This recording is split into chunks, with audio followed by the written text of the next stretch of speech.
relación con parientes, con amigos que se van dejando. Estos amigos y parientes se van dejando por el camino, muchas veces han fallecido, otras veces deja de frecuentarlo, ¿no es cierto? Como consecuencia o sea, hay veces, como digo, es el distanciamiento o la muerte. Hay sentimientos de aislamiento social. Esto es un problema grave y muy habitual en la vejez. En general, muchos ancianos sienten falta de compañía, de afecto y de apoyo, que se agrava por la carencia de las relaciones sociales de calidad.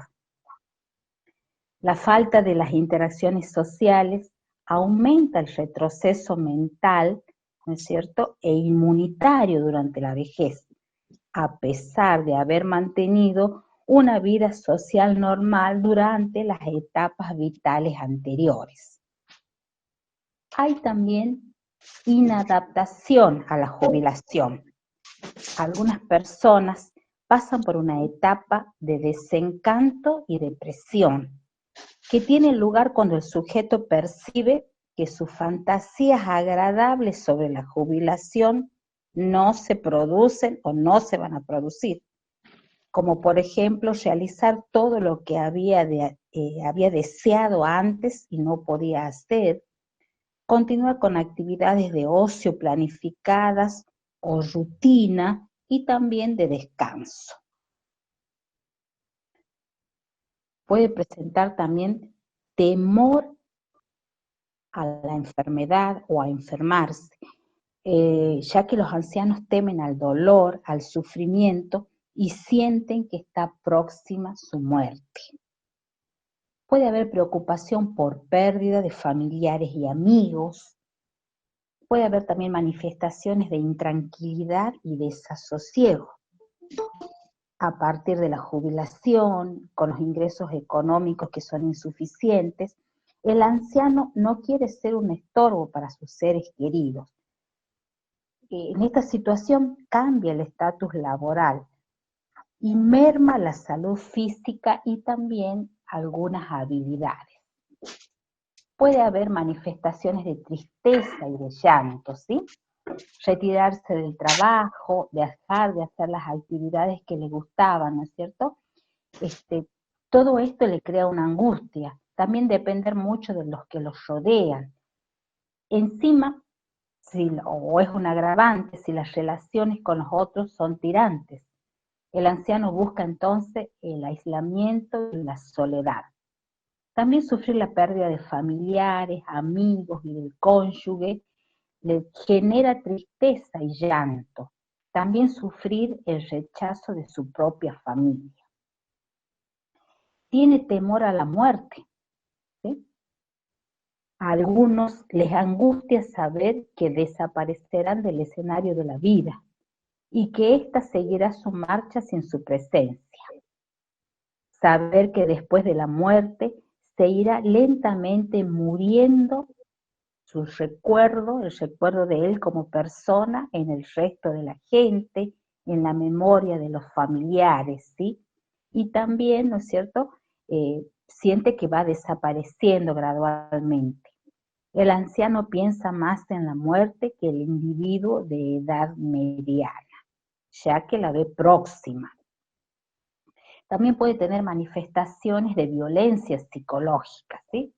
Los adultos mayores, débiles, dependientes, discapacitados, son objetos de conductas maltratantes en el seno de su familia, principalmente por los propios hijos e hijas.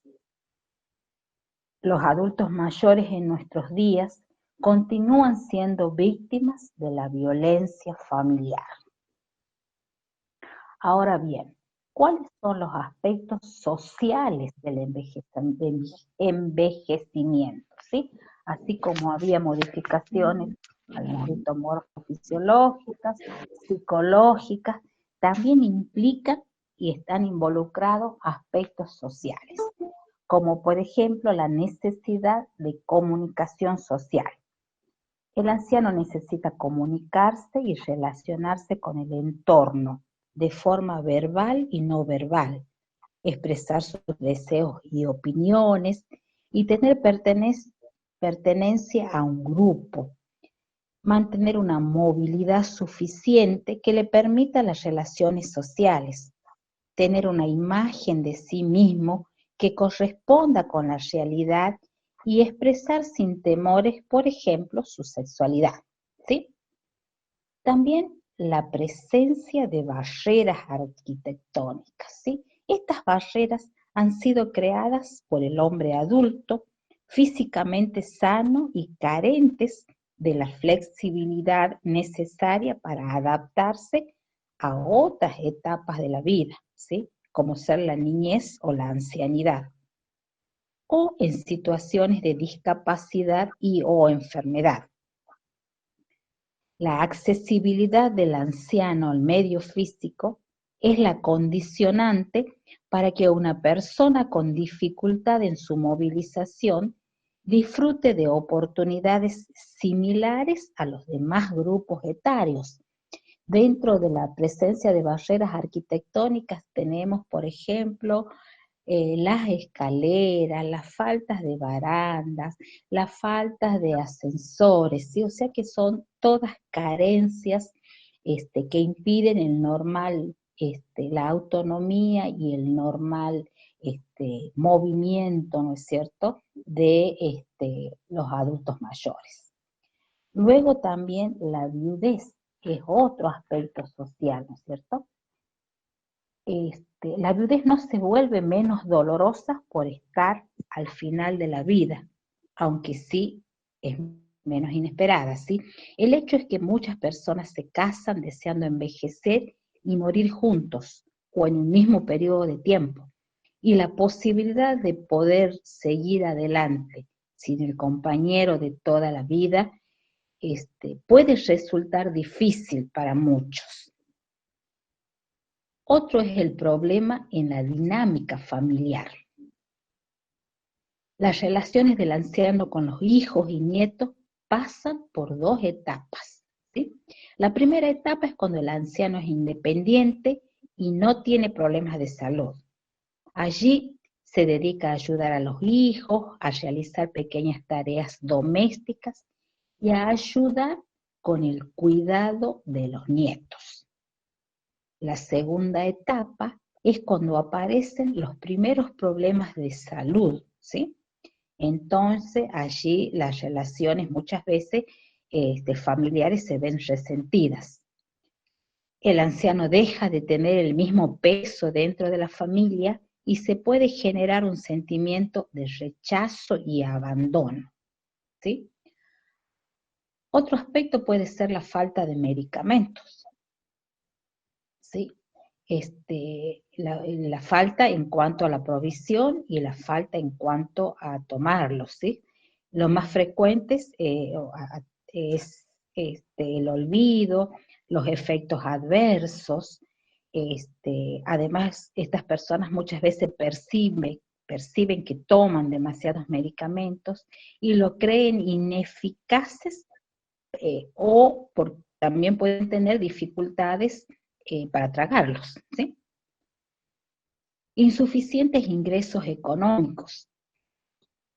Al disminuir los recursos por causa de la jubilación, también se producen cambios en la vida que pueden ser responsables de desequilibrios o pobre bienestar y además tener múltiples repercusiones, ¿no es cierto?, como consecuencia de esos ingresos insuficientes. También puede haber pobre apoyo comunitario. El apoyo familiar y comunitario tiene un fuerte impacto en las condiciones de vida de los adultos mayores. Ese apoyo puede asumir diversas formas, que van desde la ayuda monetaria directa, ¿no es cierto?, hasta los cuidados personales en el caso de enfermedad o discapacidad o mediante el apoyo emocional. También pueden ser visitas, llamadas, mandados de WhatsApp, ¿no es cierto?, otro tipo de comunicación. Es probable que la familia y la comunidad continúen siendo los principales soportes de esos adultos mayores. Puede haber dificultad para la recreación, ¿sí? El ocio y la recreación en el adulto mayor se entienden y se aprecian como algo más allá de lo simplemente personal en cuanto al empleo del tiempo libre, ¿sí? Ha de verse más bien como una acción que proyectada desde lo social puede crear las condiciones que faciliten la elevación de la calidad de vida de estas personas y contribuyan al desarrollo de estilos de vida más saludables y autónomos a esta edad, ¿sí?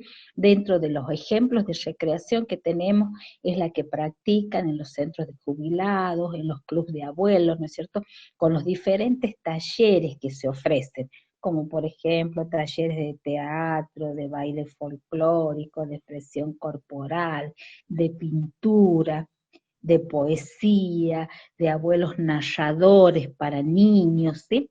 Una infinidad de posibilidades. También puede haber dificultad con la vivienda. Algunas veces los ancianos deciden vender su casa de toda la vida, debido a que ya les resulta demasiado grande. En esos casos se los debe orientar para que la casa que compren o que alquilen reúnan ciertas condiciones que le permitan autovalerse, o sea que sean amigables arquitectónicamente, ¿sí? Otro aspecto importante a considerar es el abandono, ¿sí? El abandono para la Organización Mundial de la Salud es una expresión de maltrato y lo define, ¿no es cierto?, al maltrato como un acto único o repetido que causa daño o sufrimiento a una persona de edad, o también la falta de medios apropiados para evitarlo. Puede adoptar diversas formas, ¿no es cierto?, este maltrato, como ser el maltrato físico, psíquico, emocional o sexual, y el abuso de confianza en cuestiones económicas, ¿sí? Todo esto, ¿no es cierto?, lleva a qué? Al abandono, y el abandono, hemos dicho que es una forma de maltrato. Y todo esto va en detrimento de la persona y la violación de los derechos humanos, ¿sí? Podemos decir, ¿no es cierto?, que el abandono o descuido se encuentra dentro de una forma de maltrato del adulto mayor. Y sin importar la modalidad del maltrato del anciano, sus derechos humanos, como dijimos, son violentados, ¿sí? El aislamiento y la soledad en el anciano siguen siendo cada vez más presentes en una sociedad inmersa en una creciente competitividad y deshumanización. Actualmente, aproximadamente el 20% de la población experimenta la soledad y el abandono social en un entorno de estrés de violencia, lo que ha ocasionado importantes cambios sociales y culturales, ¿sí?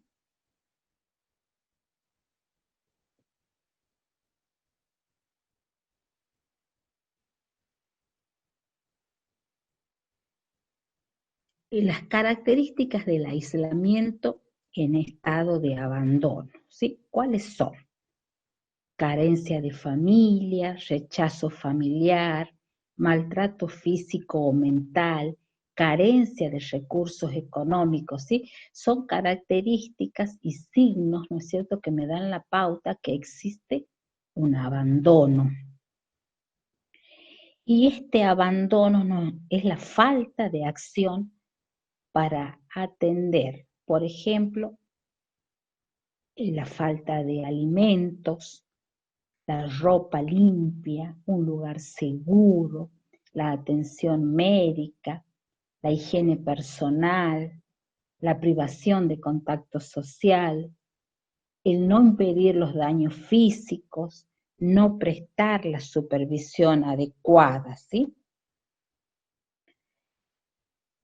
Por lo tanto, todo esto conlleva a una situación de abandono. ¿Y qué es importante destacar? Que se está atentando a los derechos de los adultos mayores, ¿sí? Y que la mayoría de los adultos mayores desconoce sus derechos.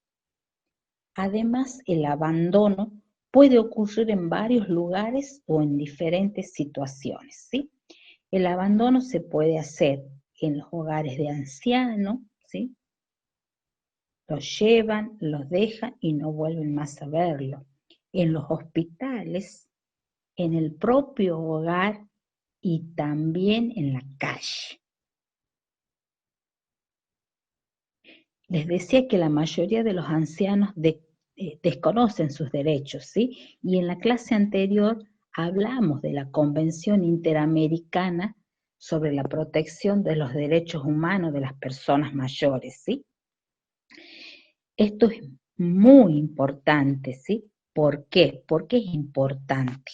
Porque esta convención, el objetivo de la convención como primer instrumento jurídicamente vinculante del mundo es promover, proteger y asegurar el reconocimiento, el pleno goce y ejercicio en condiciones de igualdad de todos los derechos humanos y libertades fundamentales de la persona mayor, ¿sí?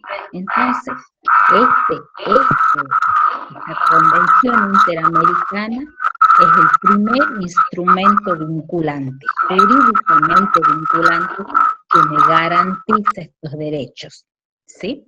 Dentro de ellos podemos enunciar, acá los podemos leer: la igualdad, la no discriminación por razones de edad, derecho a la vida y a la dignidad en la vejez, derecho a la independencia, a la autonomía, a la participación e integración comunitaria, a la seguridad de una vida sin ningún tipo de violencia, a no ser sometidos a torturas ni a penas o tratos crueles, inhumanos o degradantes, a brindar consentimiento libre e informado en el ámbito de la salud, ¿sí? a, a recibir servicios de cuidado a largo plazo, a libertad personal, a la libertad de expresión, derecho a la nacionalidad y a la libertad de circulación, a la privacidad y a la intimidad, a la seguridad social, al trabajo, a la salud, a la educación, a la cultura, a la recreación y esparcimiento, a la propiedad, a la vivienda, a un medio ambiente sano, ¿sí? A los derechos políticos, bueno, entre otros. Es importante destacar que esta es una de las convenciones más holísticas en el mundo. ¿Por qué? Porque me permite contemplar todos los aspectos de la vida de las personas mayores, ¿sí? De tal modo que es un mecanismo integrador de los principios y de los derechos.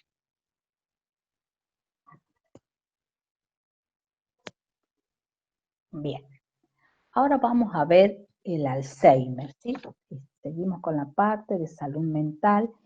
El Alzheimer, muchos hemos escuchado hablar del Alzheimer, tenemos bastante respeto, algunos tenemos temor hacia él. ¿Qué es el Alzheimer? Vamos a hacer una breve revisión, puesto de que ustedes tienen una materia que se llama salud mental, después tienen enfermería psiquiátrica, ¿no es cierto?, en donde se hace un abordaje integral del paciente con Alzheimer. El Alzheimer es un trastorno progresivo de las células cerebrales. Estas se consumen, o sea que se degeneran y mueren. La enfermedad de Alzheimer es la causa más común de demencia. Hay una disminución continua de las habilidades de pensamiento, comportamiento y sociales, que altera la capacidad de una persona para funcionar o para moverse o para existir de manera independiente. Primeros signos de la enfermedad pueden aparecer cuando se olvidan eventos recientes o conversaciones. A medida que la enfermedad avanza, una persona con la enfermedad de Alzheimer desarrolla un deterioro grave de la memoria y pierde la capacidad de realizar las tareas cotidianas, ¿sí? Esos son los principales signos. No tiene cura. Los medicamentos actuales pueden mejorar temporalmente los síntomas o retardar la tasa de disminución de las capacidades. Estos tratamientos también pueden ayudar a las personas a maximizar la función y mantener la independencia por un tiempo. Los diferentes programas y servicios pueden ayudar a las personas con Alzheimer y a las personas responsables de su cuidado también, ¿sí? No existe un tratamiento que cure o que altere el proceso de la enfermedad. Las complicaciones de la enfermedad son la pérdida grave de la función cerebral, como también la deshidratación, la desnutrición o la infección, ¿no es cierto?, que llevan a causar la muerte. Siguiendo con la salud mental, es importante recordar que las personas mayores están aumentando rápidamente, ¿no es cierto?, en todo el mundo, el número de personas mayores. Según se calcula, hemos visto ya los otros días que entre el 2015 y el 2050 la proporción actual se duplicará, o sea que pasará del 12 a un 22%. Y los adultos mayores pueden sufrir problemas físicos y mentales, ¿no es cierto?, que es preciso reconocer. Más del 20% de los adultos mayores sufren algún trastorno mental.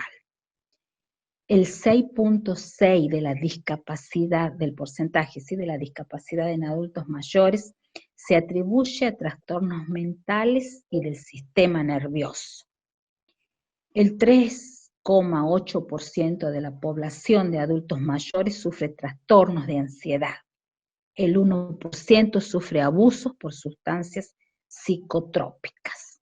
¿Y qué dice al respecto la Organización Mundial de la Salud? Que la demencia y la depresión, ¿sí?, que es tan frecuente en todo esto, ¿sí?, constituyen una prioridad de la salud pública. Bien, continuando con la salud mental, que es la demencia y la depresión, ¿sí?, que la OMS los define como un problema de salud pública. O sea que hay que empezar a trabajar, a abordar y a buscar medidas de prevención, de tratamiento, y si no se consigue un tratamiento, de proporcionar calidad de vida a estas personas.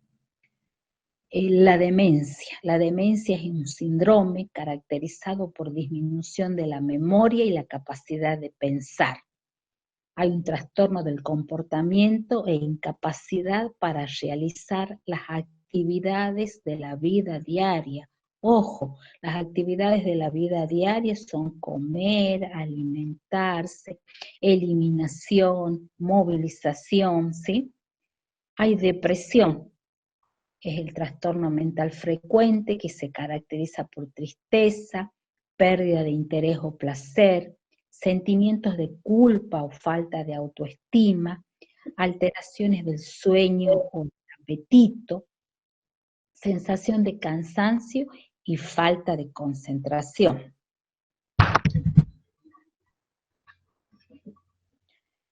Los adultos mayores con depresión tienen un desempeño más deficiente en comparación con los que padecen enfermedades crónicas, como las enfermedades pulmonares, la hipertensión arterial o la diabetes, ¿sí?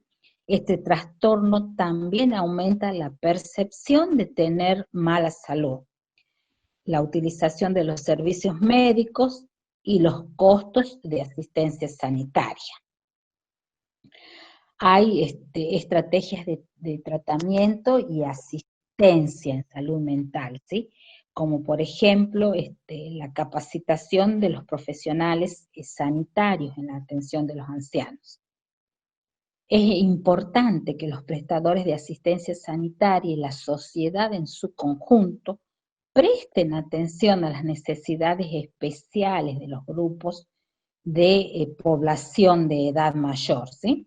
Entonces, para ello, ¿qué hacemos? Capacitamos a los profesionales. También se debe tener en cuenta la prevención y la atención de las enfermedades crónicas que acompañan a la vejez, como los problemas mentales, neurales y por abusos, por ejemplo, de sustancias psicotrópicas.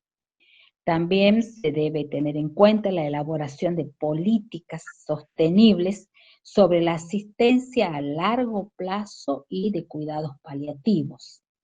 También la creación de servicios y entornos que favorezcan a los adultos mayores. Ahora bien, con respecto a la promoción de la salud mental, se puede mejorar, ¿no es cierto?, mediante la promoción de hábitos activos y saludables. La promoción de la salud mental depende en gran medida de estrategias que conducen a los ancianos o conducente a que los ancianos cuenten con los recursos necesarios para satisfacer sus necesidades básicas, tales como la protección y la libertad, la vivienda adecuada mediante políticas apropiadas, apoyo social a las personas de edad más avanzada y a quienes cuidan de ellas, programas para prevenir y abordar el maltrato de los adultos mayores, programas de desarrollo comunitario, programas sanitarios y sociales dirigidos específicamente a grupos vulnerables, como las personas que viven solas y las que habitan en el medio rural, o también aquellas aquejadas de enfermedades mentales o somáticas. Bien, ahora vamos a entrar con el tema de los grandes síndromes geriátricos, ¿sí? El envejecimiento poblacional es uno de los grandes triunfos de la humanidad, pero también es uno de los mayores retos, dado que a medida que transcurren los años, el envejecimiento de la población, ¿no es cierto?, implica un aumento de las demandas sociosanitarias en todos los países. La vez pasada hemos recalcado, ¿no es cierto?, cuál es la expectativa de vida de los diferentes países y cuál es el porcentaje de adultos mayores, inclusive por continentes, ¿sí? ¿Qué son los síndromes geriátricos? Es un conjunto de cuadros originados por la conjunción de una serie de enfermedades que alcanzan una enorme prevalencia en el anciano y que son frecuentes origen de incapacidad funcional o sensorial, ¿sí? ¿Cómo se clasifican o cuáles son? ¿Sí? Según la bibliografía cita, hay una clasificación, ¿no es cierto?, que lo llama como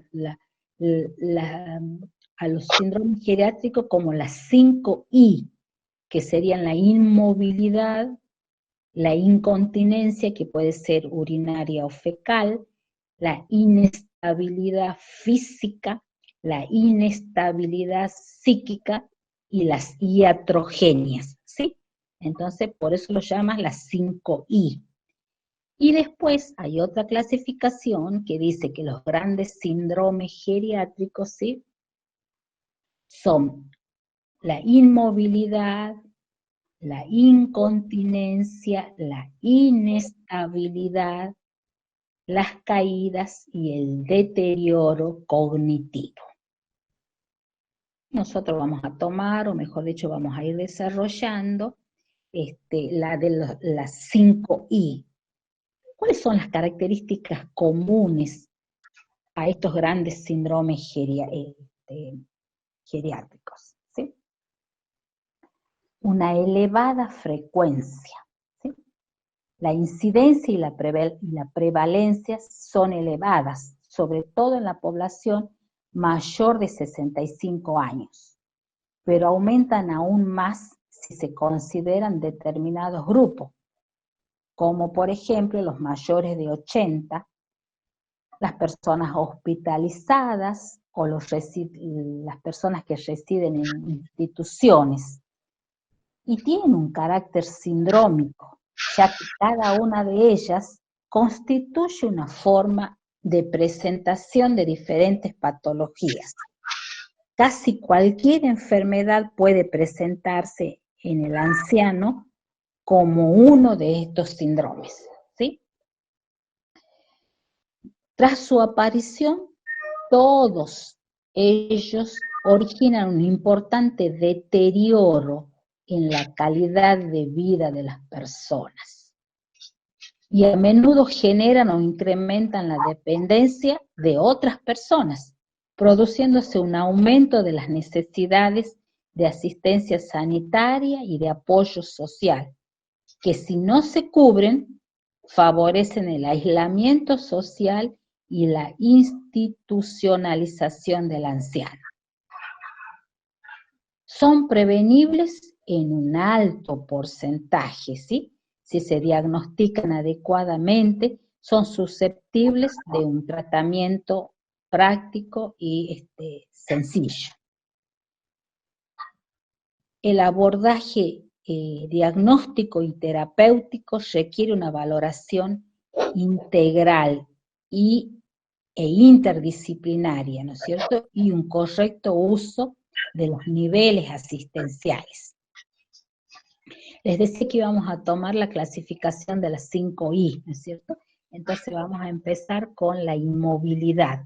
¿Qué es la inmovilidad? Es un síndrome, ¿no es cierto? Este síndrome dice que es una restricción generalmente involuntaria en la capacidad de transferencia y o desplazamiento de una persona a causa de problemas físicos, funcionales o psicosociales, ¿sí? Este síndrome, o sea, la inmovilidad, se considera una vía común a través de la cual muchas enfermedades y trastornos del adulto mayor llevan a tener o a sufrir una gran discapacidad. Los problemas de movilidad afectan casi el 20% de los individuos mayores de 65 años, ¿sí? A partir de los 75 años, aproximadamente el 50% de los ancianos tienen problemas para salir de su casa y un 20% se halla confinado en su domicilio, ¿sí? Hay factores de riesgo, que son diversos factores patológicos, como alteraciones de la estabilidad posicional, rigidez y dolor con el movimiento, debilidad, fatiga, alteraciones del equilibrio, etcétera, ¿no es cierto? Todos ellos, ¿qué pueden hacer? Pueden limitar la movilidad. También causas. Las causas es multifactorial. Incluyen enfermedades osteoarticulares como son la artrosis, la fractura, la patología en los pies, las patologías cardiovascular, los trastornos neuropsiquiátricos, también obstáculos físicos, hospitalización, aislamiento, el tratamiento con ciertos fármacos como ser los sedantes, los opiáceos, los antidepresivos, ¿no es cierto?, cuyos efectos secundarios aumentan la fragilidad del anciano y también la inmovilidad. ¿Cuáles son las principales consecuencias de la inmovilidad? Una de las que se presentan con mayor frecuencia es la presencia de úlceras por presión, ¿sí? La inmovilidad afecta a todos los órganos y sistemas de nuestra economía. Es por eso que después ustedes tienen una clase teórica de todo lo que es peligros de la inmovilidad, las consecuencias y también cómo se previenen y cómo se tratan, ¿sí? A título general diremos que la prevención y el tratamiento, ¿no es cierto?, el mejor tratamiento, ¿no es cierto?, es la prevención. Existe un especial riesgo en los pacientes con afectación, habíamos dicho, de los 4 sistemas, que sea muscular, articular, cardiovascular y neurológico. Por lo tanto, los pacientes diagnosticados con esas enfermedades deben ser estimulados para mantener un nivel de actividad adecuado a las circunstancias, y si lo precisan, deben ser incluidos en programas de actividad dirigida, como ser la fisioterapia y la terapia ocupacional. También es importante que realicen actividad física, siempre, obviamente, adaptándose a las peculiaridades del anciano. Se debe considerar los efectos secundarios de los fármacos que esté tomando o con los que esté tratado, ¿no es cierto?, que pueden afectar la capacidad de movimiento. Se debe tener en cuenta cómo y cuándo realizar los cambios de posición, se debe administrar cuidados básicos en la piel y se debe utilizar recursos técnicos de movilización cuando sea necesario, como por ejemplo andadores, muletas y ciertas protecciones, ¿no es cierto?, como ser los colchones, que vienen los colchones antiescaras, son colchones especiales, ¿sí?, entre otras cosas. Otro de los síndromes es la inestabilidad física y las caídas, ¿sí? ¿Qué definimos como caídas? La precipitación repentina al suelo, y se produce de una forma involuntaria y puede acompañarse o no de pérdida de conciencia. Las causas se pueden clasificar como inmediatas y tardías. Las inmediatas son lesiones menores en partes blandas y fracturas, que son más frecuentes en la cadera, en el fémur, en el húmero, en las muñecas y en las costillas. También se debe considerar la posibilidad de hematoma subdural después de un deterioro cognitivo no explicable, ¿sí? Hay que considerar que la dificultad para levantarse se produce en el 50% de los casos, ¿sí? No pueden levantarse solo el 50% de las personas que se caen. Y el 10% permanece en el suelo más de una hora.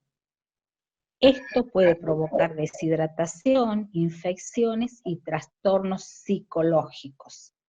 Y en algunos casos puede producirse un cuadro de hipotermia, ¿sí? Esto puede generar la muerte en el 90% de los casos. Dentro de las consecuencias tardías encontramos a la limitación funcional, que puede llevar a la inmovilidad con todas sus complicaciones.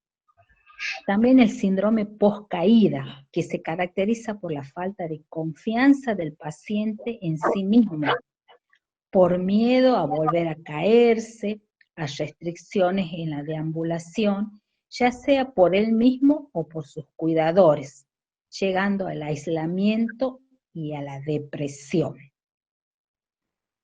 ¿Qué podemos citar como medidas de prevención y tratamiento?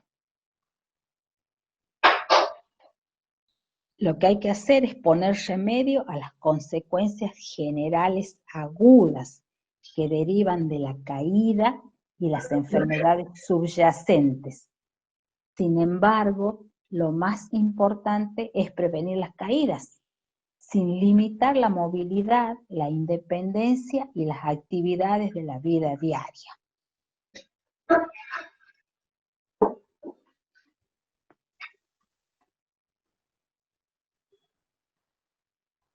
Luego otro aspecto es la inestabilidad psíquica, otro de los grandes síndromes, la inestabilidad psíquica y el deterioro cognitivo, ¿sí? Que se lo define como una pérdida o reducción temporal o permanente de varias funciones mentales superiores, en personas que la conservaban intactas previamente. Dentro de ellos, ¿no es cierto?, tenemos como ejemplo, o los que se presentan con mayor frecuencia, son los delirios, las demencias y la depresión.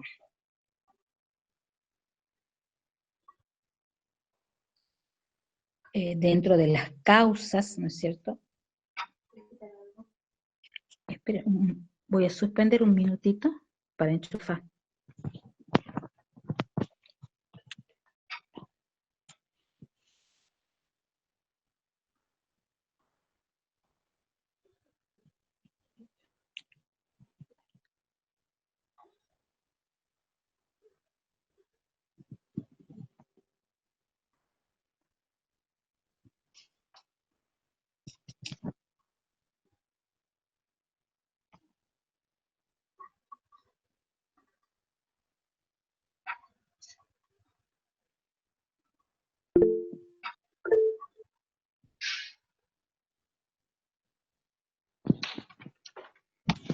Bien, continuamos.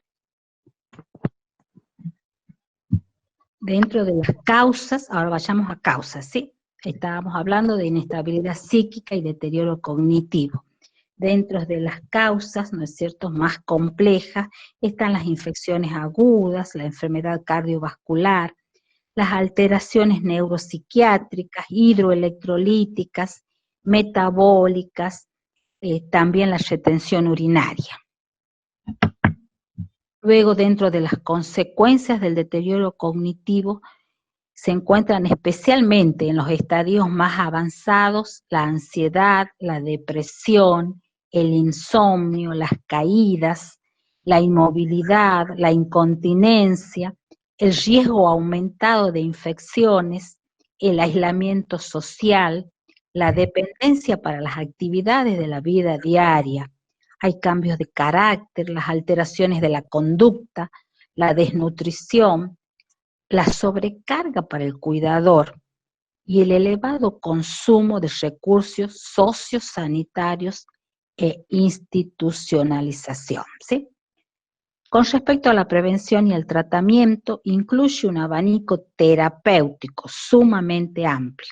Dentro de ellos, la terapia ocupacional, ¿sí?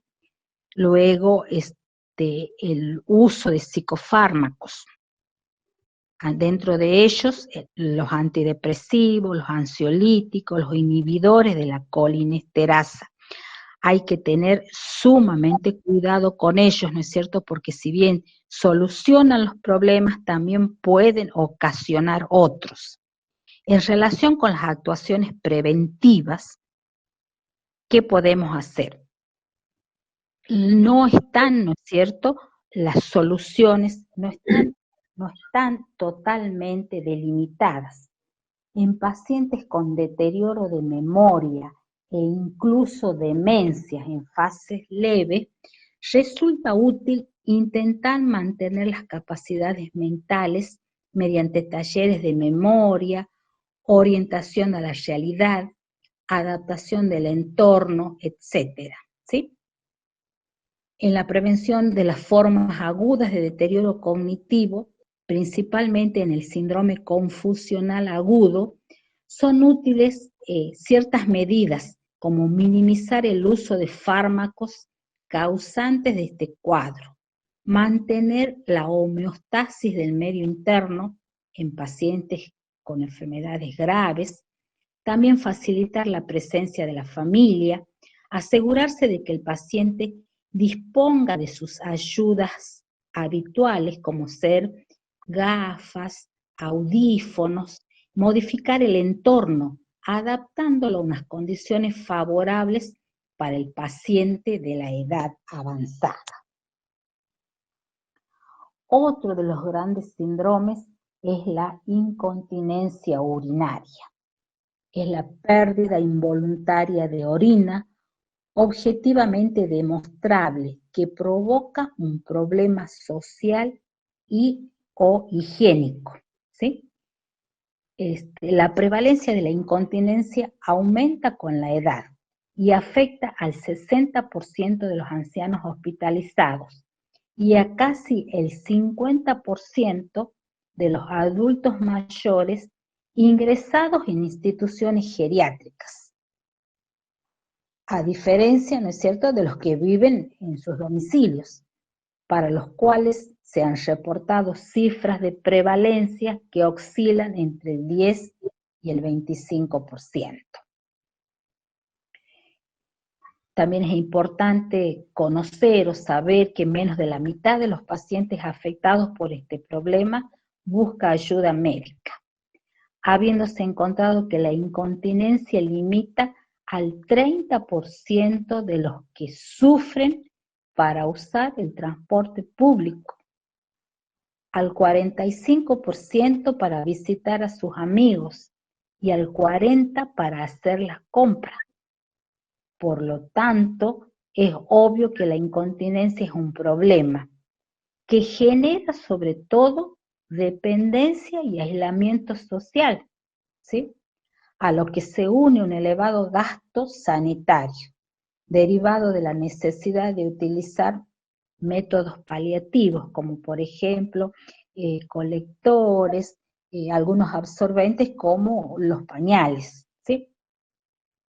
¿Cómo se clasifica la incontinencia urinaria? Como aguda o pasajera. La aguda o pasajera, la duración oscila entre 3 y 4 semanas, y la incontinencia persistente o crónica tiene una duración superior a 4 semanas, ¿sí? Al igual que en otros síntomas, síndrome geriátrico, la causa es multifuncional. Es así que podemos mencionar a las infecciones genitourinarias, al delirio o bien a otros estados confusionales, a determinados tratamientos farmacológicos, a alteraciones psicológicas. También pueden ser causa la movilidad limitada o la impactación fecal, ¿no es cierto?, que pueden dar lugar a una incontinencia transitoria. Mientras que hay otros factores como ser lesiones medulares, debilidad del suelo pélvico, vejiga acontráctil, hipertrofia prostática, deterioro cognitivo u otras causas funcionales también pueden generar una incontinencia más o menos persistente, ¿sí? Las consecuencias pueden ser múltiples y graves, ¿sí?, como ser las infecciones urinarias, las úlceras cutáneas, caídas, depresión y pérdida de autoestima, aislamiento social, dependencia y elevado consumo de recursos sanitarios. Con respecto a la prevención y el tratamiento, se considera que un adecuado diagnóstico del tipo de incontinencia va a permitir tratar este problema en la mayoría de los pacientes que lo sufren, ¿sí? El tratamiento incluye diversas opciones terapéuticas, como ser ejercicios para fortalecer la musculatura del piso pélvico. También puede ser la farmacoterapia o procedimientos quirúrgicos, ¿no es cierto?, en función del origen o tipo de incontinencia. No hay que olvidarse que algunos pacientes no están en condiciones de someterse a un tratamiento curativo y necesitan una contención social que evite el aislamiento y el rechazo por parte de la sociedad. Y es en estos casos cuando el paciente debe recibir tratamiento con métodos paliativos, ¿sí? Como ser los colectores, los pañales absorbentes u otro facilitador, ¿sí? Con respecto a la prevención y al tratamiento, debería iniciarse antes de entrar en la vejez. El primer paso de las actividades preventivas es concientizar a los propios profesionales de la salud y a los pacientes de que la incontinencia no es una situación normal, por lo que precisa diagnóstico y tratamiento oportuno. Otro de los grandes síndromes es la iatrogenia. Y con respecto a la iatrogenia tenemos varias definiciones, ¿sí? Una dice que es el daño causado por un acto médico, que no se explica por la historia natural de la enfermedad. También que es el daño que el enfermo no tenía y que tiene derivado de la atención médica. Daño en la salud provocada por la acción de un profesional de la medicina, ¿sí? O sea, por citar un ejemplo, bueno, ya vamos a dar varios, ¿no es cierto? Pero hay veces el paciente ingresa por un problema y es tratado, es curado, pero como consecuencia de la intervención surgen otros, ¿sí? Como por ejemplo las infecciones cruzadas, como por ejemplo las caídas, ¿sí? Entonces el paciente ha sufrido una iatrogenia. ¿Y cuáles son las causas de iatrogenia? Las principales causas en los adultos mayores y ocupa en toda la bibliografía como principal causa son los aspectos relacionados al tratamiento farmacológico. Ya lo vamos a ver en detalle. Y luego la negligencia y la impericia. La negligencia es un acto mal realizado por parte de un proveedor de asistencia sanitaria. Pueden ser el médico, el enfermero, el kinesiólogo, el psicólogo, el que hace la terapia ocupacional, ¿sí? Y la impericia es la falta de pericia del profesional sanitario. Falta de conocimiento, de habilidades, de experiencia a la hora de actuar y ejecutar su profesión, ¿sí? A veces hacemos, específicamente el personal de enfermería, una iatrogenia como consecuencia de la impericia para realizar una venopunción, ¿sí? Se intentan en varias oportunidades, se contamina el elemento de punción y el paciente hace una infección, hace una flebitis y una infección, ¿sí?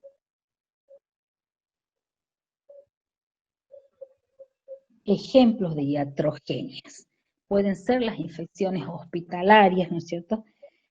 Las afecciones musculares, sensoriales o nerviosas, ¿no es cierto?, producto del uso de sujeciones. Hay veces se los tiene a los pacientes maniatados, atados a las camas, ¿no es cierto?, sin tener en cuenta los efectos que pueden producir estas.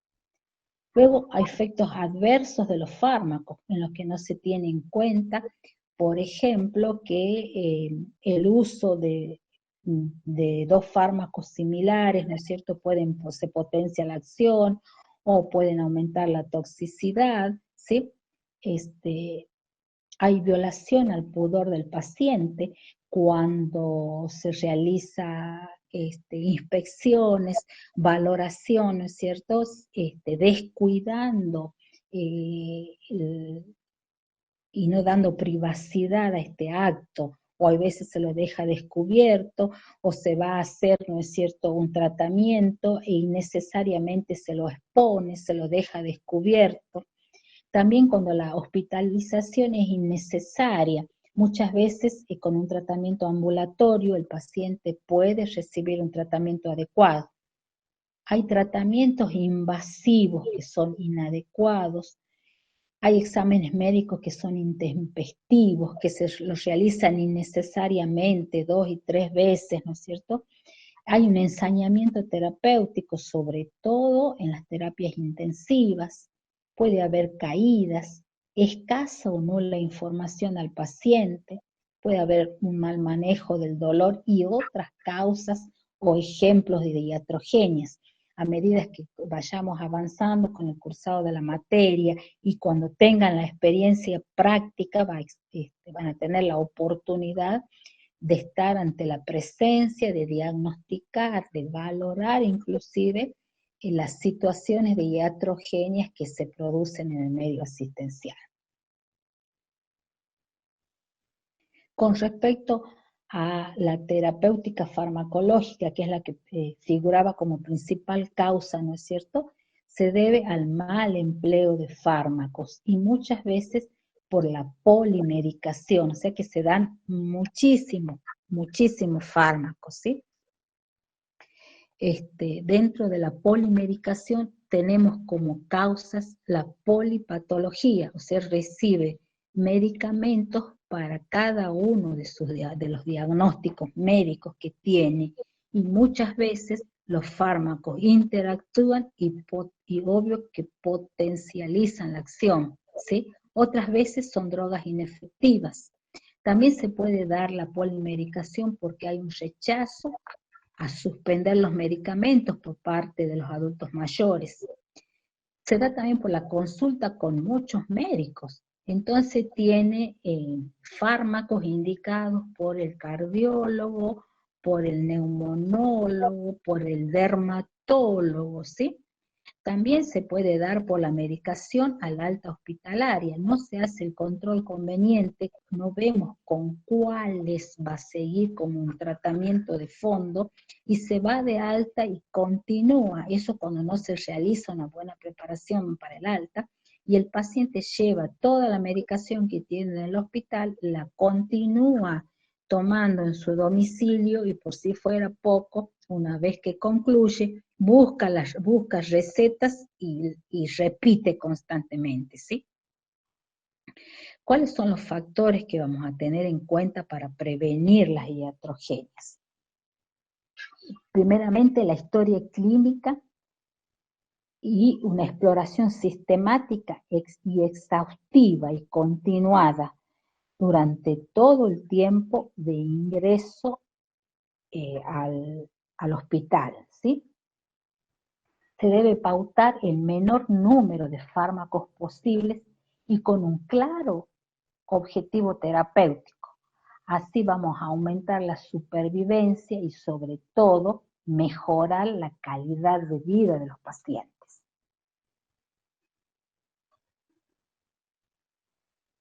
Se debe utilizar una pauta simplificada a fin de evitar la duplicidad, ¿sí? Y se debe explicar con detalles al personal de enfermería cuáles son la vía de administración, la dosis y la frecuencia. O sea que la indicación debe estar completa. Recuerden también cuáles eran, ¿no es cierto?, las cosas que no podían faltar en una prescripción farmacológica, que era el nombre del paciente, el nombre del fármaco, la dosis a administrar, la vía y la frecuencia.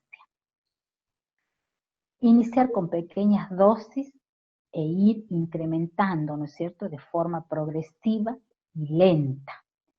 También se debe revalorar periódicamente el tratamiento, manteniendo cada fármaco el mínimo tiempo posible y suspendiendo fármacos innecesarios e ineficaces. Se debe conocer en detalle los posibles efectos adversos e interacciones medicamentosas. Se debe evitar el uso simultáneo de fármacos de efecto y toxicidad similar, ¿sí? Se debe confirmar el buen cumplimiento terapéutico y valorar posibles dificultades. se debe utilizar tratamiento no farmacológico de apoyo todas las veces que sea posible, como por ejemplo la fisioterapia respiratoria, la movilización precoz y los vendajes compresivos, por ejemplo.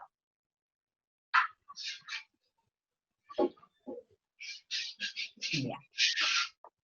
Ahora vamos a ver los tipos de atención o cuidado a la salud de los ancianos. ¿Sí? Tenemos la autoatención o autocuidado, ¿sí? Consiste en la posibilidad del individuo de decidir y actuar en la prevención, el diagnóstico y el tratamiento de su propia enfermedad. Otra forma es la atención informal. Esta atención informal puede ser brindada por familiares, por vecinos, por amigos, por organización de voluntarios. Luego está la atención domiciliaria o comunitaria. Esta abarca a los servicios dedicados a la atención de los ancianos que residen en sus hogares y pueden ser prestados por el equipo de atención primaria o bien por un equipo geriátrico, ¿sí? Y la atención institucional o atención hospitalaria, que se dirige, o está dirigida, mejor dicho, a los ancianos ingresados a instituciones de tipo sanitario, como ser los hospitales de agudo o los hospitales de larga estancia, ¿no es cierto? O también en algunas residencias asistidas. Nosotros en esta materia vamos a hacer hincapié en la atención domiciliaria o comunitaria y en la atención hospitalaria. Lo que es la atención domiciliaria o comunitaria, ¿no es cierto?, va a estar a cargo del licenciado Aragón en próximas clases. Y ahora vamos a tomar la atención institucional o llamada también hospitalaria, ¿sí? Con respecto a la asistencia hospitalaria, hay aspectos a tener en cuenta, ¿sí? Ya que la internación puede profundizar los cambios fisiológicos relacionados con la edad y puede aumentar la morbimortalidad. Solo los pacientes ancianos con problemas graves que no pueden ser tratados correctamente en otro sitio deben hospitalizarse, ¿sí? Eso lo debemos tener bien en claro. No es internarlo por cualquier problema banal, sino los que no pueden ser tratados en otros sitios, ¿sí? La internación expone a riesgos en esta población, y estos riesgos están generados por el aislamiento, por la inmovilidad, por las pruebas de diagnóstico y los tratamientos, en particular los cambios en los regímenes terapéuticos. Cuando los pacientes se trasladan a o de un hospital, es probable que se agreguen medicamentos o se modifique su tratamiento farmacológico, lo que puede ocasionar efectos adversos, ¿sí? La evolución del paciente hospitalizado empeora a medida que avanza la edad, aunque la edad fisiológica es más importante que la edad cronológica a la hora de predecir los resultados, ¿sí? Los resultados son mejores en los pacientes hospitalizados para realizar procedimientos electivos, como por ejemplo el reemplazo de una articulación. No así en los internados debido a enfermedades graves, como por ejemplo una insuficiencia multiorgánica. Hay que tener en cuenta que el tratamiento en los hospitales puede ser deshumanizante e impersonal, ¿sí? La internación aguda debe durar solo el tiempo necesario para permitir la transición exitosa a la atención domiciliaria, un centro con atención de enfermeros especializados o un programa de rehabilitación ambulatoria, ¿sí? Ojo con eso, dice que es deshumanizante e impersonal. Por lo tanto, no se justifican las internaciones prolongadas. Cuanto antes se debe empezar a trabajar en la preparación del alta y permitir el alta hospitalaria. La tendencia actual hacia las internaciones breves en hospitales de agudos, seguida por la atención durante la etapa subaguda y la rehabilitación en instituciones de enfermería especializadas, ¿no es cierto? Es la tendencia, es lo que se espera, o los cuidados, o que continúe en su casa, ¿no es cierto?, con los cuidados domiciliarios.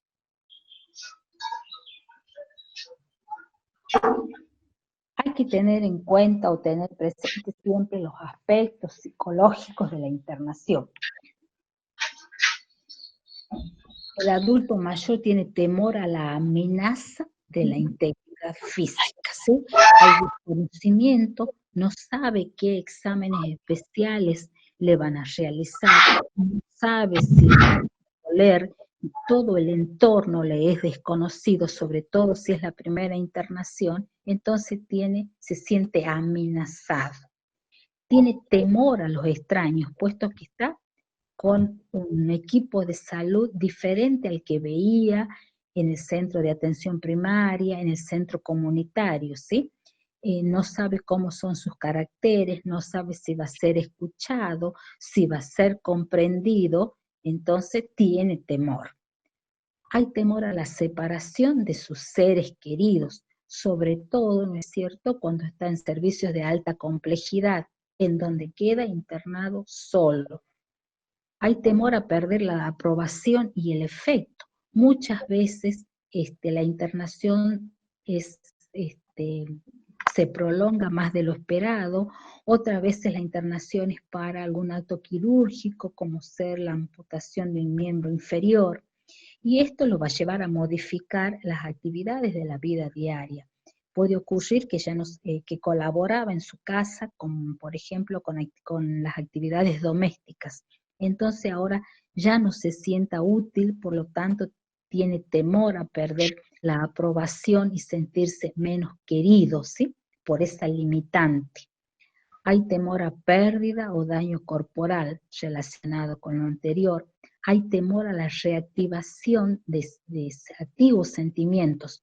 Puede ocurrir que relacione su internación, ¿no es cierto?, con la anterior que sufrió el esposo antes de morir, o ella misma, ¿no es cierto?, y que la compare con otras experiencias traumáticas de internación. Hay temor al dolor físico, sobre todo con temor a los procedimientos invasivos, ¿sí? Temor al dolor de los exámenes complementarios, que no sabe si se van a realizar con anestesia, no sabe si eso implica más días de internación, no sabe si van a ser acompañados por el familiar. Es conveniente, ¿no es cierto?, que a la internación se realice una valoración multidimensional del anciano. Es conveniente y es necesario, ¿sí?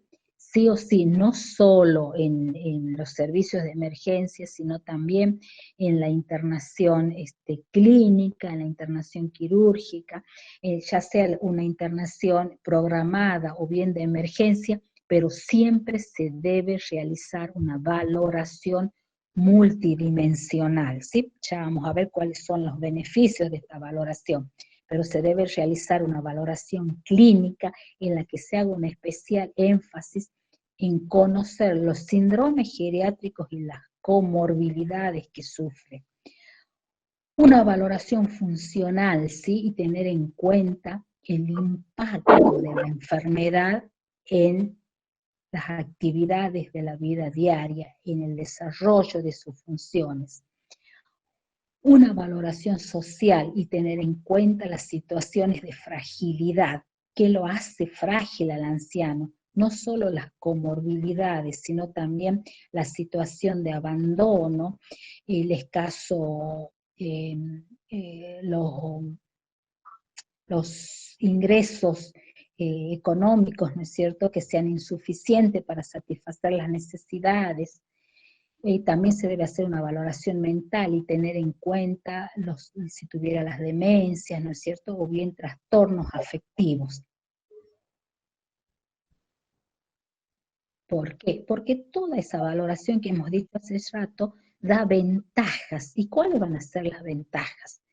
Si yo hago toda esa valoración como corresponde, voy a mejorar la precisión diagnóstica, voy a estar mejor orientada, ¿no es cierto?, a tener el diagnóstico oportuno y también a brindar un tratamiento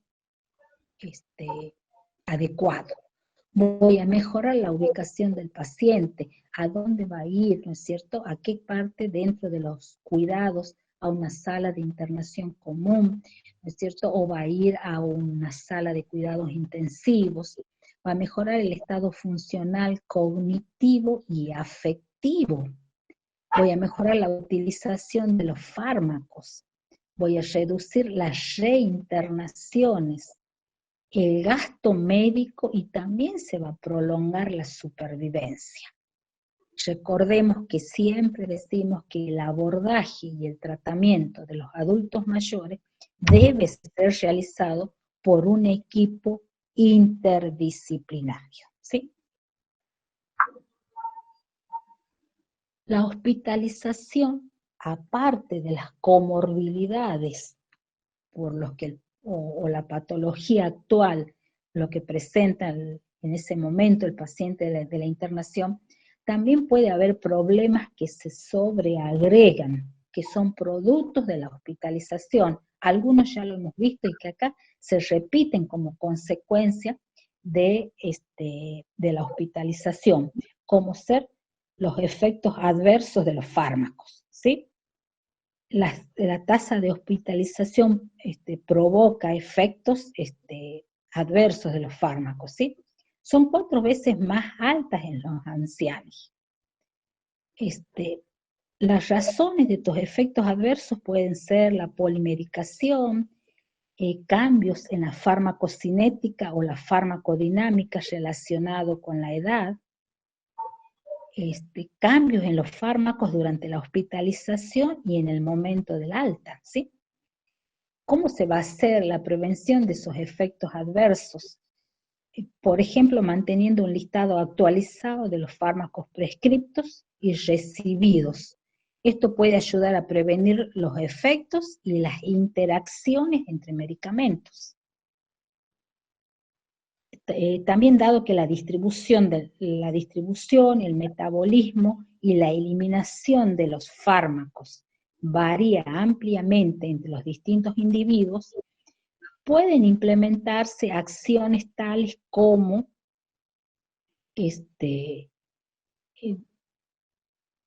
titularse los medicamentos, calcularse la depuración de creatinina, ¿no es cierto?, para los fármacos que se excretan por vía renal.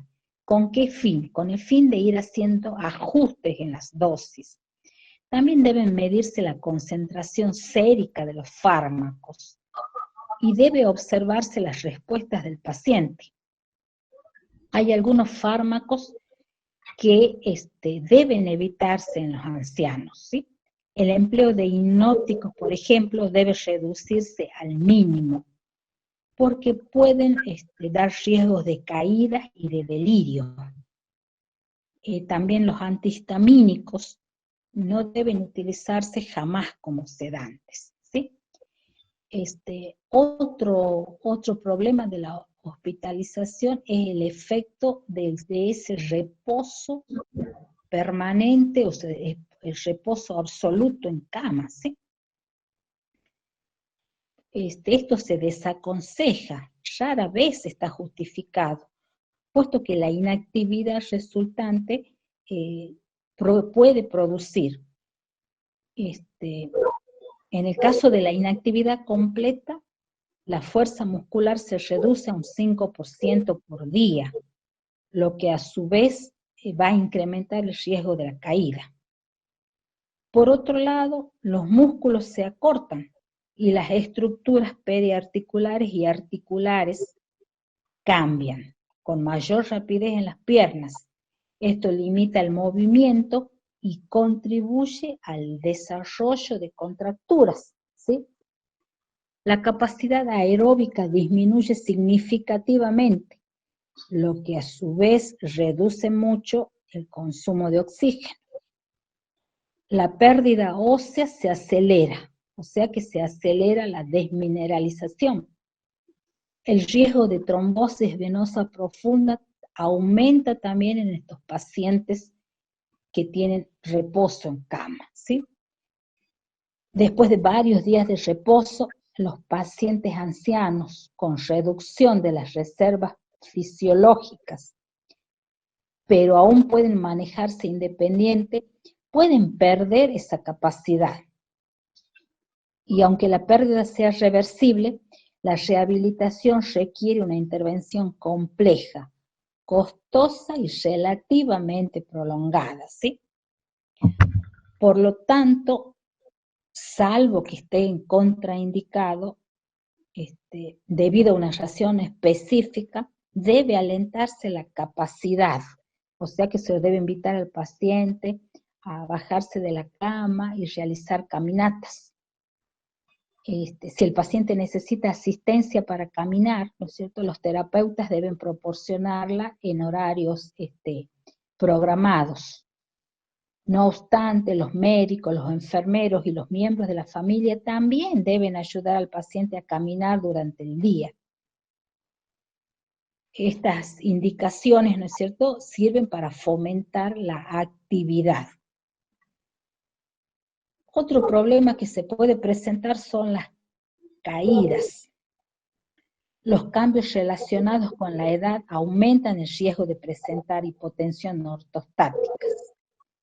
Estos cambios, sumados a los efectos del reposo en cama y al uso de sedantes y también a algunos antihipertensivos, aumentan el riesgo de caídas.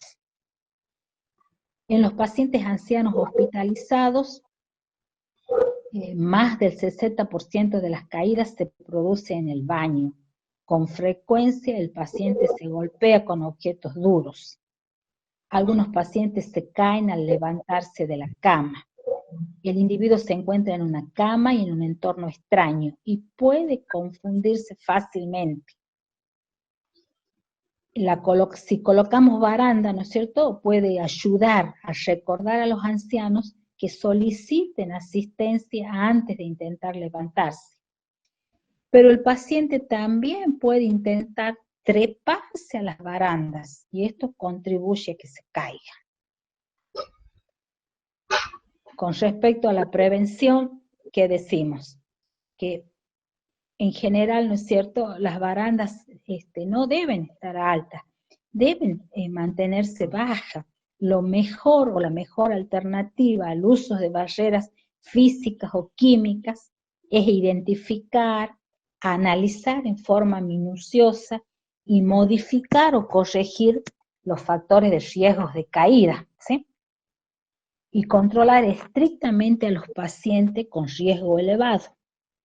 El uso de camas bajas y mantener libre el camino en habitaciones y pasillos también ayuda a reducir el riesgo de caídas. Esto sería, ¿no es cierto?, cuando el paciente se levanta, cuando deambula. Otro problema es la incontinencia, que puede ser urinaria o fecal. Aparece en más del 40% de los pacientes hospitalizados, ¿no es cierto?, que tienen 65 años o más, y con frecuencia se da dentro del primer día de internación. Y las razones para la incontinencia dentro de ese primer día de internación es el encontrarse en un entorno extraño, ¿sí? Es desconocido el ambiente hospitalario, la dificultad para acceder al baño, hay veces posterga el deseo de miccionar o de evacuar intestino porque está esperando tener el momento adecuado. Hay mucha gente en la sala, hay muchos estudiantes y está esperando que los mismos se retiren para poder acceder al baño, ¿sí? Hay enfermedades que afectan la deambulación, entonces el paciente no puede levantarse, no se encuentra cerca el enfermero para solicitar el orinal o la chata, ¿no es cierto? Entonces es otra causa. También puede ser que la cama sea demasiado alta, demora en bajarse y se orina, las barandas en la cama, equipos que molestan, como por ejemplo vías intravenosas, las tubuladuras que se conectan con cánulas nasales para el aporte de oxígeno, los monitores y diferentes catéteres que tiene el paciente o que puede tener cuando está hospitalizado. El tratamiento con psicotrópicos que pueden reducir la percepción de la necesidad de orinar o puede inhibir la función de la vejiga o el intestino, o bien también estos psicotrópicos pueden comprometer la deambulación. También los fármacos que pueden provocar incontinencia urinaria, hay que tener en cuenta, esos son los anticolinérgicos y opiáceos, causan incontinencia por rebosamiento. Hay diuréticos que producen incontinencia urinaria de urgencia también, ¿sí?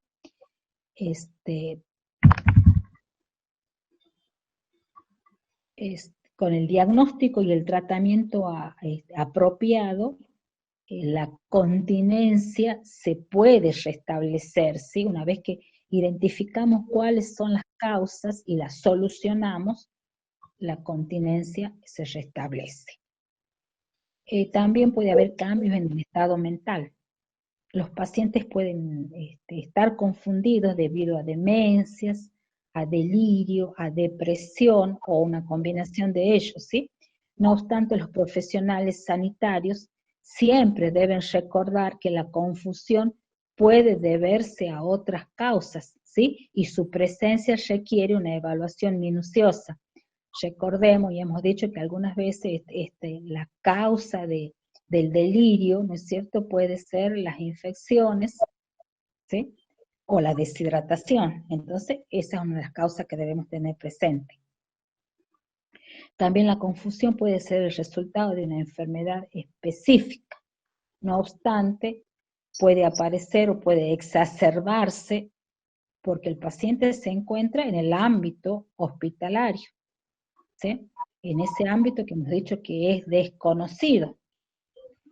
Por ejemplo, los pacientes sin sus anteojos y sus audífonos pueden desorientarse en una habitación de hospital que está silenciosa y poco iluminada, ¿sí?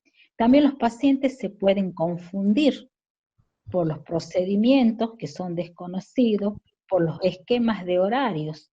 Se despierta frecuentemente, a veces se lo despierta para medicar a la noche, ¿sí? Los efectos de los psicofármacos y el estrés que implica la hospitalización en sí. Entonces, hay veces decimos que el paciente está desorientado, y no está el paciente desorientado.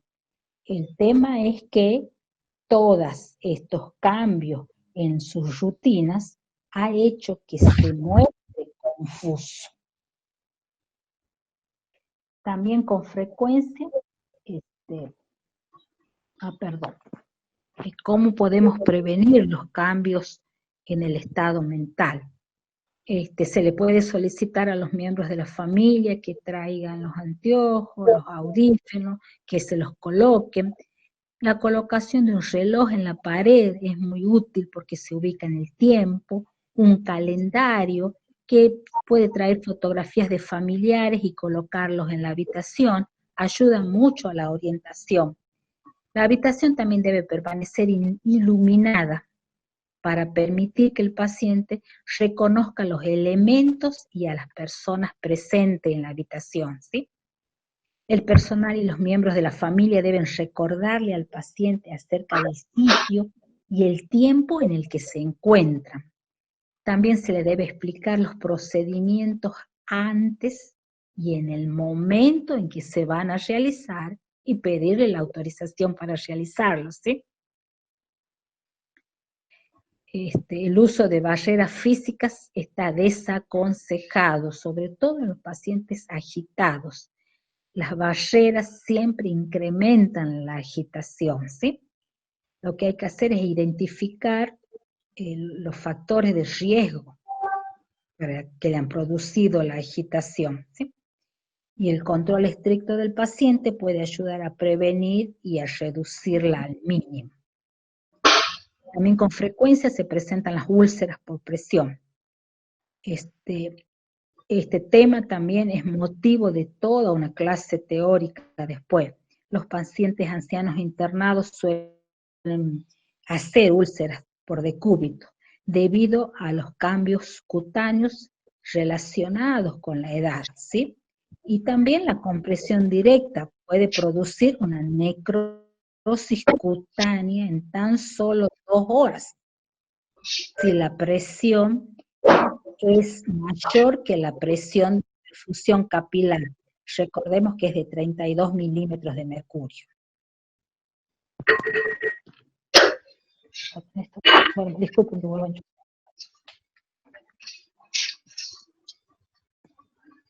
Hay que tener cuidado. Ojo, una consulta típica, una consulta que se realiza en el departamento de emergencia, en la guardia, hay que tener cuidado, ¿sí?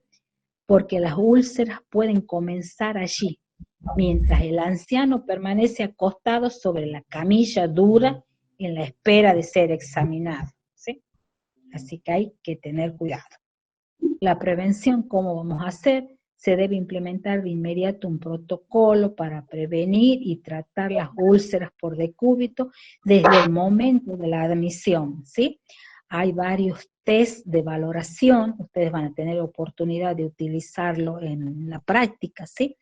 En el que hay test, ¿no es cierto?, o escalas de valoración que me permiten valorar e identificar factores de riesgo y dar una puntuación, que se llama, por ejemplo, una de las más utilizadas es la escala de Norton, me permite dar una puntuación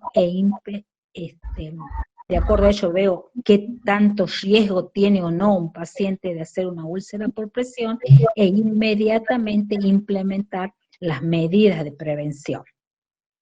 Protocolos para prevenir y para tratar, ¿sí?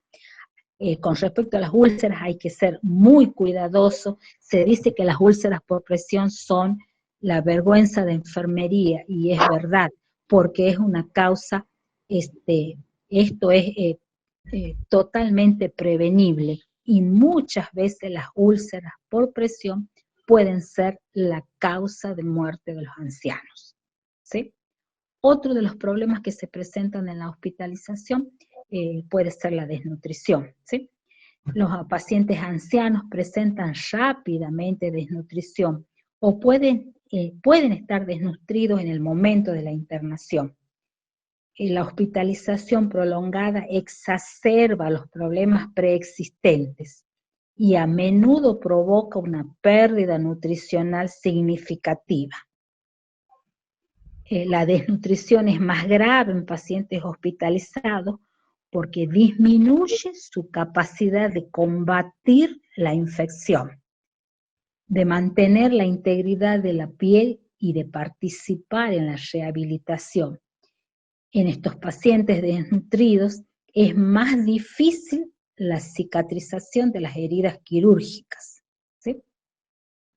Y la hospitalización contribuye al desarrollo de la desnutrición a través de varias formas, como por ejemplo, en los horarios rígidos de comida, consumo de fármacos, cambios en el ambiente que pueden afectar el apetito y la ingesta de nutrientes, ¿sí? También el paciente siente que la comida del hospital y las dietas terapéuticas, sobre todo la dieta hiposódica, no son las que consume habitualmente, no son de su agrado, no les resultan sabrosas y con frecuencia no las ingiere, no las come, o bien otras veces tiene los paquetitos de sal en la mesa de luz, le agrega sal y con eso está interrumpiendo el tratamiento, porque la dieta deja de ser hiposódica, ¿sí? Otro tema es el comer en la cama del hospital sobre una bandeja. Es difícil sentado y en una bandeja, en particular cuando las barandas y otras barreras limitan el movimiento, ¿sí? Los ancianos pueden necesitar ayuda también para alimentarse. La colaboración puede tardar en llegar y determinar que la comida se enfríe y que su sabor sea menos agradable. Ojo con eso. También los ancianos pueden no beber suficiente cantidad de agua porque su percepción de la sed es menor o porque el agua es difícil de alcanzar. Así puede producirse una deshidratación grave y esa deshidratación muchas veces provoca estupor y confusión, ¿sí? Las prótesis dentales también pueden quedar en la casa, se la pueden olvidar o pueden que estén mal colocadas. Esto complica la masticación, ¿sí? Entonces, si no tiene prótesis, habrá que avisar, ¿no es cierto?, a la cocina, ¿para qué? Para que le traigan un régimen de alimentación blanda, ¿sí? ¿Cómo vamos a hacer la prevención de la desnutrición en el paciente hospitalizados? Los pacientes con trastornos nutricionales previos deben ser identificados en el momento de la admisión y ser tratados en forma adecuada. Todos los miembros del equipo de salud tratante, ese equipo interdisciplinario, debe prever las deficiencias nutricionales, debe pensar en las deficiencias nutricionales en los ancianos.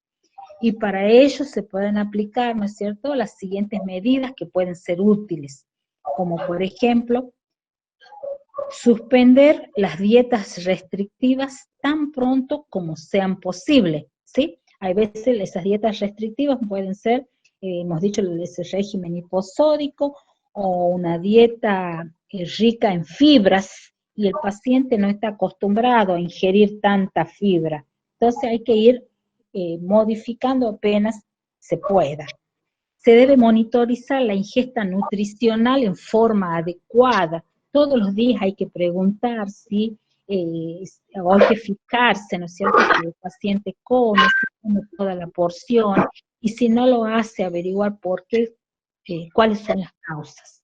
Se debe conversar con los pacientes y los miembros de la familia sobre las preferencias de los alimentos e intentar desarrollar una dieta razonablemente específica para cada paciente. Decimos razonablemente específica, razonablemente, o sea, dentro de todo lo que se pueda dentro del hospital.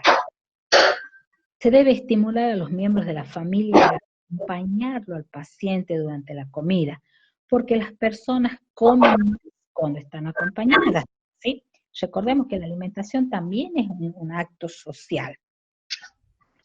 Se debe asegurar que los pacientes se alimenten adecuadamente en todo momento, ¿sí? Por ejemplo, si el paciente está fuera de la unidad por un estudio o un tratamiento a la hora de la comida, debe guardársela para cuando regrese, ¿sí? Y suministrársela en condiciones óptimas de temperatura cuando regrese, ¿sí? Considerar nutrición parenteral temporaria o permanente o alimentación por sonda nasogástrica sería en pacientes que no pueden ni deglutir. También se debe explicar, ¿no es cierto?, que se administren líquidos por vía oral. Se debe proporcionar agua fresca y de fácil acceso a través de suministros de agua u otros líquidos junto a la cama del paciente, a menos de que exista una restricción para ello, ¿sí? Se debe aconsejar a los miembros de la familia, los amigos y los miembros del personal que le ofrezcan al paciente bebida, o sea, agua en forma.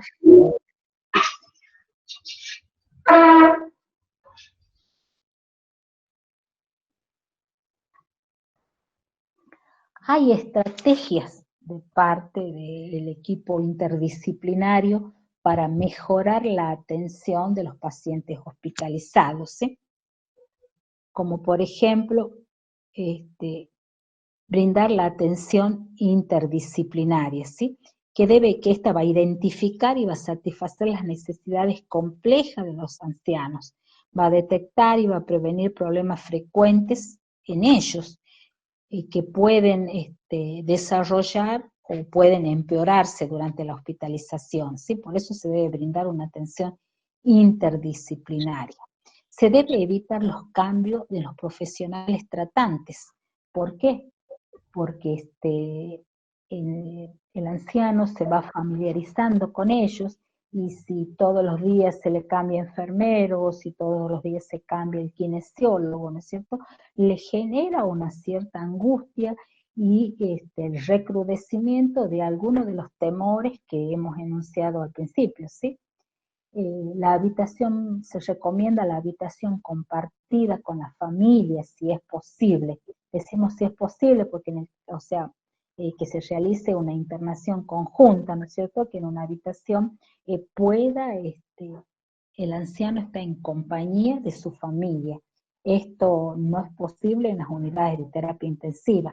Por otro lado, también algo que mejora la atención, ¿no es cierto?, es acercar, a veces son las salas con muchos pacientes, ¿no es cierto? Y se recomienda acercar a los pacientes adultos mayores, ¿sí? Que se encuentren lo más cerca posible para tener una visión directa sobre ellos, para escucharlos si es que llaman, para observarlos, ¿no es cierto?, de forma permanente. Una buena comunicación entre los profesionales tratantes, ¿sí? Esto va a prevenir errores y duplicaciones en las pruebas de diagnóstico y en los tratamientos, ¿no es cierto?, específicamente en los fármacos. No se le va a dar, se va a hacer un análisis de la terapéutica antes de indicar, y también se va a acordar qué estudios complementarios se le va a solicitar. También la documentación estricta del régimen farmacológico, ¿sí?, va a contribuir a mejorar la atención. Se debe dejar asentada la indicación de cada fármaco nuevo. Se debe mantener un listado cotidiano de los fármacos prescriptos y recibidos por el paciente. Y de esta manera se va a evitar el uso de fármacos innecesarios y se va a prevenir las interacciones medicamentosas, ¿sí?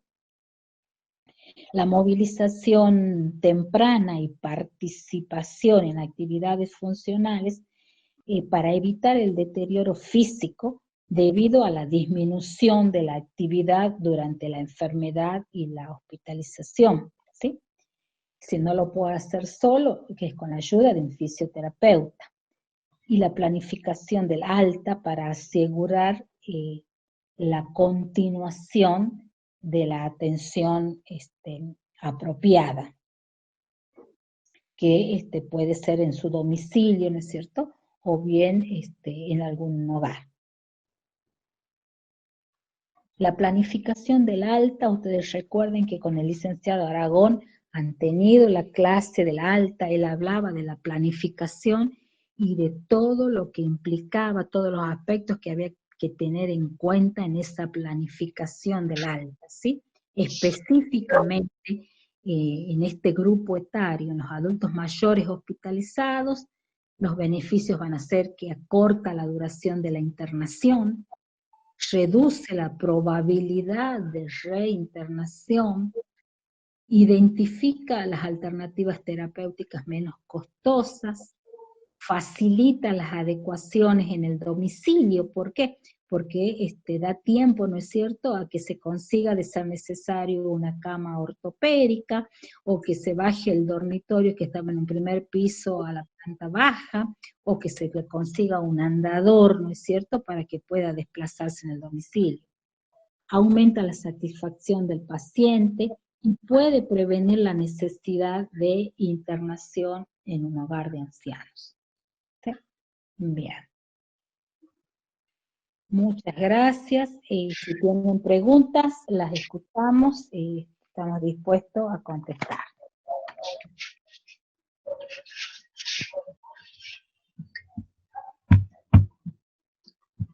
Muy buena la clase, licenciada. ¿Ha suspendido ya la grabación? Ya suspendo.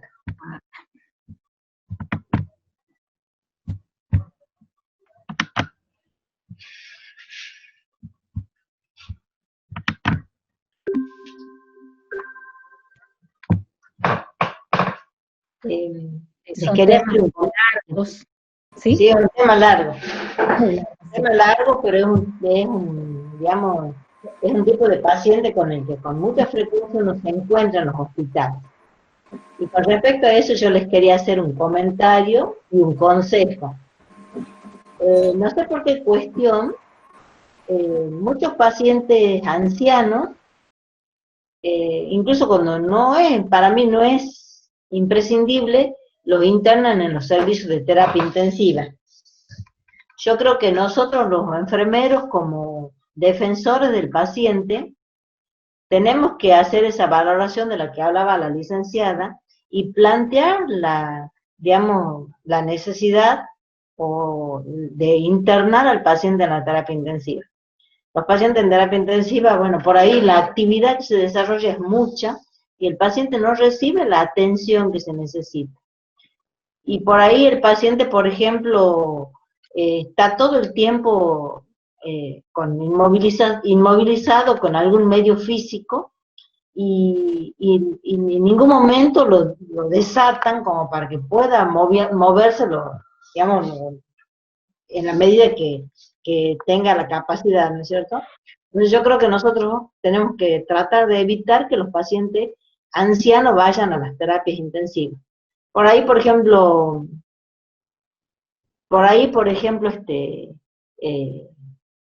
la situación no es tan grave y uno lo puede atender al paciente en la habitación. ¿Mm? Yo tengo muchas experiencias de personas ancianas que han muerto solas en las terapias intensivas y eso es tremendo. No sé qué han preguntado acá.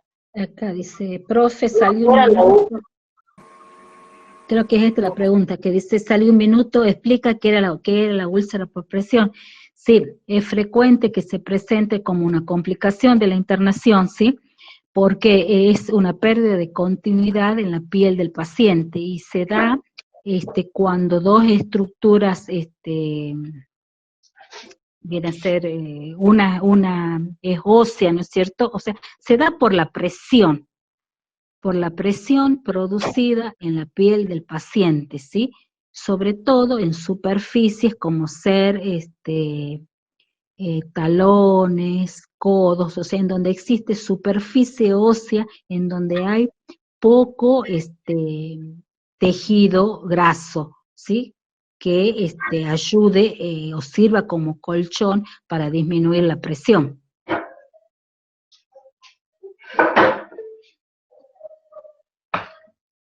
Y ahí después van a tener toda una clase de lo que es úlcera por presión, porque yo les decía que úlcera por presión, ¿no es cierto?, es la vergüenza de enfermería. Un paciente en menos de 2 horas puede hacer una úlcera por presión y que después, de acuerdo, que sea difícil y curar por las comorbilidades que presente, y muchas veces lo puede llevar a la muerte.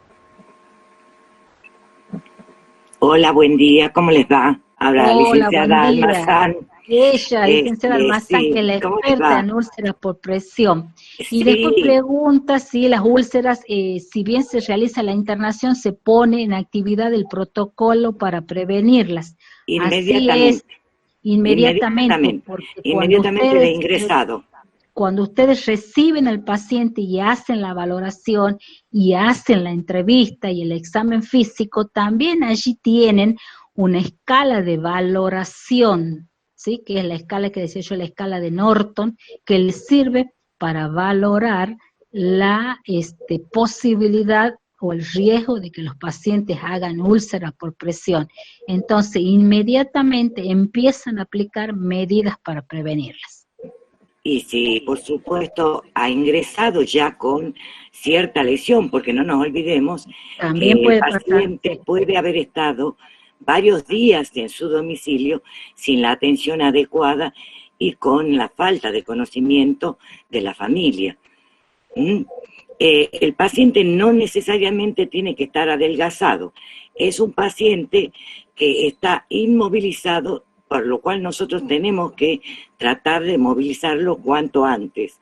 El problema es la desnutrición y la deshidratación que afectan directamente, y la inmovilidad, por supuesto, afectan directamente a la formación de úlceras por presión.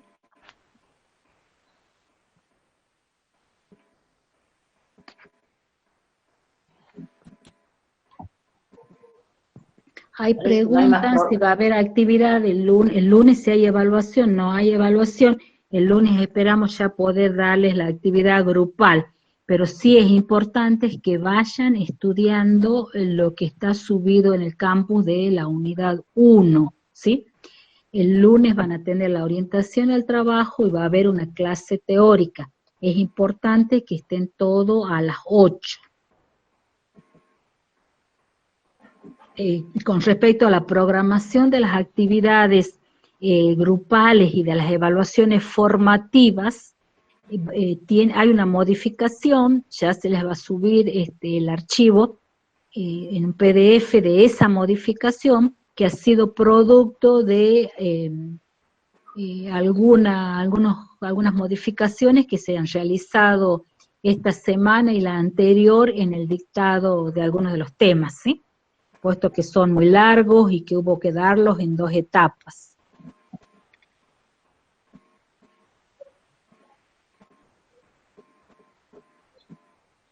Y hoy